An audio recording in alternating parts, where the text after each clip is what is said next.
Hello students, welcome to Pharmacy Notes by US. Today we discuss definition, history, scope of pharmacognosy, MCQs part first. First question is who isolated the constituent synconin यानी कि जो synconin है इनमें से किस scientist ने जो कि आइसोलेट किया था। तो अगर अपने ऑप्शंस की बात करें पोसेलन, Reimann, Gomes, Nagai and Pelletier, तो आंसर इसका रहेगा गोमेरेज इन 1811 जिन्होंने आइसोलेट किया था सिंकोनिन। वाइल अगर अपन पोस्लेट की बात करें तो इन्होंने निकोटीन आइसोलेट किया था टोबैको लीफ से, नगाई ने एफिडिन आइसोलेट किया था, पेल्टियर ने क्विनीन भी आइसोलेट किया है, उन्होंने स्ट्राइकिन भी आइसोलेट किया है। तो इसका आंसर होगा B Gomes. While second question is who isolate the constituent of quinine. Option से again Posselt, Reimann, Gomes, Nagai and Pelletier.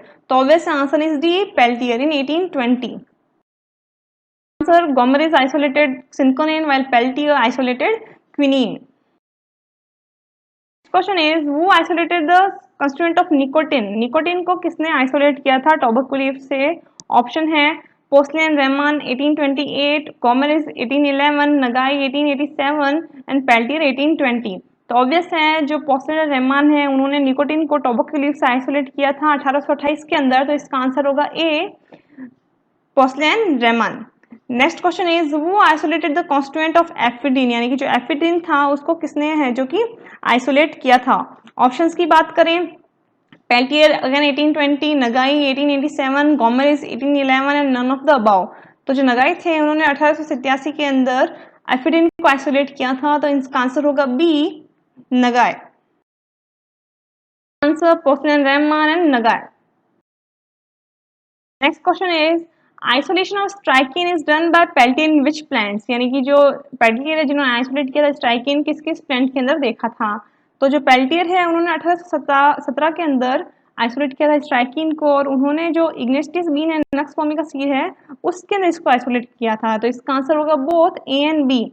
तो यानी कि Ignatius bean and nux vomica seeds के अंदर से स्ट्राइकिन को आइसोलेट किया गया था पेल्टियर के द्वारा 1817 में। Next question is cocaine is isolated by यानी कि जो कोकेन है 1860 के अंदर वो किसके थ्रू है जो आइसोलेट किया गया था। ऑप्शन है Niemann, Nagai, Kurstens and none of the above. Nagai को आप जानते हैं इसने एफिडिन आइसोलेट किया था, कोस्टनर्स हैं जिन्होंने पोडोफाइलोटॉक्सिन को आइसोलेट किया था। तो इसका ऑप्शन आंसर होगा ऑब्वियस है A Niemann. Niemann isolated the cocaine in 1860। Next question is ouabain in 1877 isolated by यानी कि जो उआबिन ड्रग थी 1877 के अंदर किसके थ्रू आइसोलेट हुई। ऑप्शन है Hardy and Gallois, Nagai, Niemann and Kursten. तो ऑब्वियसली इसका आंसर होगा ए हार्डी एंड गैलोज जिन्होंने आइसोलेट किया था क्वेबन in 1877। Ignatius Bean and Nux vomica both used to isolate strychnine. Newman isolated cocaine while Uaban isolated by Hardy and Gallows. Question is question in which year isolate podophyllotoxin यानी कि यहाँ पे दो तरीके से क्वेश्चन पूछ लिया है। एक तो आपको ये पूछ सकते हैं किस ड्रग को आइसोलेट किया गया, एक ये पूछ सकते हैं किसने आइसोलेटेड किया, और तीसरी चीज ये पूछी जा सकती है कि किस साल आइसोलेटेड की गई। तो जो क्वेश्चन थे जिन्होंने की पोडोफाइलोटॉक्सिन है जो कि आइसोलेट की थी उन्होंने किस साल में आइसोलेट की थी। तो ऑप्शन है 1820, 1806, 1891, 1819। तो अगर आपको याद हो 1820 में क्विनीन आइसोलेट हुआ था, 1806 में मॉर्फिन आइसोलेट किया गया था, 1819 के अंदर ब्रूसिन, पिप्रेसिन आइसोलेट किया गया था, वाइल इन 1891 ये जो ड्रग है पोडोफाइलोटॉक्सिन यानी कि बहुत ही लास्ट एरास के अंदर इसको आइसोलेट किया गया था। तो ऑप्शन होगा सी 1891। पोडोफाइलोटॉक्सिन है जो कि एक तरीके से कैंसर ड्रग है उसके ट्रीटमेंट में काम आती है। Next question is in which year morphine from opium was isolated यानी कि जो शुरुआती दौर था जब जस्ट आइसोलेशन होना शुरू हुआ था वो कौन सा साल था जिस समय मोर्फिन से ओपियम से मोर्फिन को आइसोलेट किया गया था। तो ऑप्शन है 1803, 1820, 1817 एंड 1806। तो अगर अपन वन बाय वन याद करें तो 1806 के अंदर मॉर्फिन है जो कि आइसोलेट किया गया था ओपियम से, वाइल 1803 के अंदर नार्कोटिन बाय ओपियम आइसोलेट हुआ था, 1820 के अंदर अगेन क्विनीन, कॉल्चिसिन हुए थे, 1817 के अंदर इमिडिन है जो कि आइसोलेट किया गया था। तो इसका आंसर होगा 1806। ये इस तरीके के क्वेश्चन बहुत बार जीपेट के अंदर पूछे जाते हैं। 1891 and 1806. Question is biological source of वसाका is, यानी कि जो बायोलॉजिकल सोर्स है वसाका का वो क्या है। अगर अपन वसाका के यूज की बात करें तो जो वसाका है वो ब्रोंकियोडायलेटर के रूप में काम आता है। अगर अपन इसका सोर्स देखें तो it is obtain from the Adhatoda vasica, यानी कि इसका आंसर होगा A, Adhatoda vasica. Next question is biological source of punarnava is, यानी कि जो बायोलॉजिकल सोर्स है पुनर्नवा का वो क्या है। ऑप्शन है पुनर्नवा मोनेरी, बोहराविया डिफ्यूजा, अडाहटोडा वसाका, अरोमेटा डिफ्यूजा। तो ऑब्वियसली इसका आंसर होगा बी, बोहराविया डिफ्यूजा, जो कि बायोलॉजिकल सोर्स है पुनर्नवा का। अडाहटोडा वसाका एंड बोहराविया डिफ्यूजा। Is use of वसाका। वसाका का यूज क्या है, मैंने आपको जस्ट अभी बताया कि वसाका है जो कि ब्रोंकियोडायलेटर का काम करता है, यानी कि जो कफ है या फिर कंजेशन ऑफ सिस्टम है उसको रिलैक्स करने में हेल्प करता है, यानी कि एज अ ब्रोंकियोडायलेटर। तो आंसर इसका होगा D, bronchodilator. Next question is use of kalmegh punarnava, इनका यूज क्या है। ऑप्शन है purgative, bronchodilator, anti hepatotoxic, anabolics and memory, यानी कि इनमें से कौन सा यूज है जो कालमेघन पुनर्नवा का है। तो जो पुनर्नवा और कालमेघ है वो हिपेटोप्रोटेक्टिव के रूप में भी काम करती है, तो ऑब्वियसली इसका आंसर होगा सी, एंटी हिपेटोटॉक्सिक और anabolic. Answer Vasaka used as bronchodilator while Calmeg and Punarnava are anti-hepatotoxic anabolics. Next question is biological source of kalmegh, यानी जो बायोलॉजिकल सोर्स है कालमेग का जो कि हिपेटोप्रोटेक्टिव है वो क्या है। ऑप्शंस हैं एड्रोग्राफिस पेनिकुलाटा, एरोमेटा diffusa, both A and B and none of the above. तो जो kalmegh is obtain from Andrographis paniculata, तो answer is A. Next question is use and biological source of Brahmi, जो ब्राह्मी है उसका बायोलॉजिकल सोर्स क्या है, साथ ही वो क्या यूज आती है। तो जो ब्राह्मी है वो अपने को मिलती है बैकोपोमोनरी से, और जो ब्राह्मी है उसका मेमोरी लॉस के अंदर यूज किया जाता है या फिर मेमोरी को एनहांस करने के यूज किया जाता है।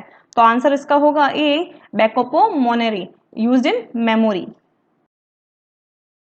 Answers question is the CIMAP full form is Central Institute of Medical and Aromatic Plant located in, यानी कि जो एरोमेथेरेपी में अपन ने पढ़ा था जो एसेंशियल्स और ऑप्टेन किए जाते हैं उसकी एक बहुत ही बड़ी ब्रांच है लखनऊ के अंदर which is known as Central Institute of Medical and Aromatic Plant, जिसके अंदर ये काम बहुत ही अच्छे से किया जा रहा है। तो ये कहाँ लोकेटेड है, तो ऑप्शन है Lucknow, Jaipur, Surat and none of the above.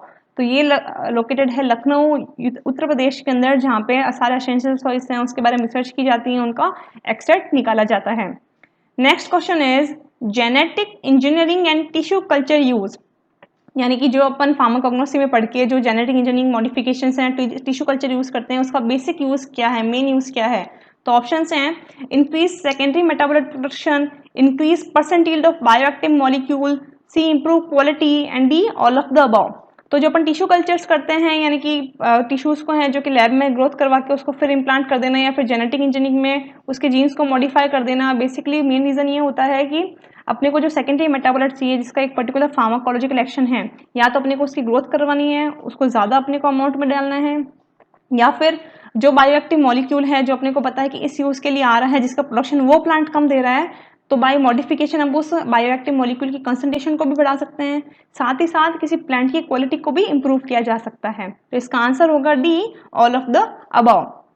अपन ने पढ़ा था कि दो तरीके के मेटाबोलाइट्स होते हैं, प्राइमरी एंड सेकेंडरी। प्राइमरी तो जो प्लांट्स के काम आते हैं लाइक कार्बोहाइड्रेट, प्रोटीन, और जो सेकेंडरी मेटाबोलाइट है जो कि प्राइमरी का वेस्ट है लाइक एल्कोलाइड, ग्लाइकोसाइड, ये सब अपने काम के हैं जो कि कोई फार्माकोलॉजिकल एक्शन प्रोड्यूस करते हैं। तो उनको अगर अपन बढ़ा दें तो क्या होगा, एक तरीके से फार्माकोलॉजिकल एक्शन के लिए जो सिस्टम में क्वांटिटी है वो भी बढ़ जाएगी। तो ये ऑब्टेन किया जाता है using tissue culture and genetic engineering. तो here is the answer all of the above. Lucknow CIMAPE while all of the above used in genetic engineering and tissue culture. Next question की अगर अपन बात करें, वो is known as father of medicine, है कि जो फादर ऑफ मेडिसिन है इनमें से किसे कहा जाता है। ऑप्शन है हिपोक्रेटस, एरिस्टोस, डायस्कॉर्स एंड थियोफ्रेटस। तो अगर अपन ऑप्शन की बात करें तो Hippocrates is known as father of medicine, while Aristotle is known as father of biology, Theophrastus is known as father of botany, and while Dioscorides Pedanius Dioscorides is originated the book De Materia Medica। तो इसका answer होगा ए, Hippocrates. Second है डायस्कॉर्स was कौन थे, किस तरीके के physician थे। तो ऑप्शंस हैं American physician, Greek physician, Chinese physician and none of the above. तो ये डायस्कोराइड्स थे जो कि ग्रीक फिजिशियन थे जिन्होंने किताब लिखी थी डी मैट्रिया मेडिका, जिसमें 5 वॉल्यूम्स थे, जिसमें 600 से ज्यादा प्लांट के बारे में उन्होंने स्टडी की थी। Here the answer, father of medicine is Hippocrates and Dioscorides is a Greek physician. Next question is Papyrus Ebers, which contains 700 medicine herbs and more than 870 formulas in a document of, यानी कि ये जो document है किसका है? Options हैं Indian, American, Egyptian and none of the above. तो ये पेपर्स एबर्स है वो एक इजिप्टियन, सबसे ओल्डेस्ट इजिप्टियन डॉक्यूमेंट है जिसके अंदर पेपर्स एबर्स करके एक पेड़ था, उसके जो छाल थे उसके ऊपर है जो कि सारी की सारी इंफॉर्मेशन लिखी गई थी। आंसर इसका रहेगा सी, इजिप्टियन। फिर है वू व्रॉट पेंटसो, यानी कि जो बुक थी पेंटसो जो कि एक चाइनीज फार्माकोपिया है, जो ओल्डेस्ट चाइनीज फार्माकोपिया है, वो किसने लिखी? ऑप्शन है हिपोक्रेटस, शैम नंग, डायस्कॉर्स एंड एरिस्टोल। तो ऑब्वियस है उन जो बुक है पेंटसो वो लिखी थी शैम नंग ने। तो आंसर इसका होगा B.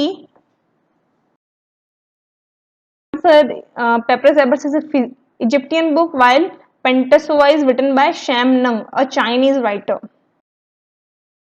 Hope you understand and enjoy the video. Please like, share and subscribe. Thank you.